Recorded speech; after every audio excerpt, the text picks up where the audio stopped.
Mohammad Khan road के करीब camp labour flats में रिहाइश पजीर मजदूरों ने बुनियादी सहूलियात की अदम फराहमी के खिलाफ शदीद एहतजाज किया। एहतजाज की क़यादत राशिद अली, जफ़र अली, पीर बख्श दराज और तस्लीम राजपूत ने की।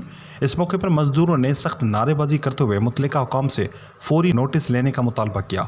मजदूरों ने मौका कहना था कि 2009 में तामीर होने वाले इन लेबर फ्लैट्स में आज तक पानी, बिजली और गैस जैसी बुनियादी सहूलियात फराहम नहीं की गई, जिसके बाद दर्जनों मजदूर ख़ानदान सख्त मुश्किलात का सामना कर रहे हैं। उनका मजीद कहना था कि हम गुज़िश्ता कई सालों से मुख्तलिफ महकमों के दरवाजे खटखटा रहे हैं मगर कोई सुनवाई नहीं हुई। फ्लैट्स में गंदे पानी के नाले, बिजली की अदम दस्तियाबी और सफाई के नाक़िस इंतज़ामात ने रिहाइश को इंतहाई दुश्वार बना दिया है। मजदूरों ने एहतजाज करते हुए हुकूमत सिंध और मुतल्लिका हुकाम से मुतालबा किया कि लेबर फ्लैट्स में फौरी तौर पर पानी, बिजली, गैस और दीगर बुनियादी सहूलियात फराहम की जाएँ।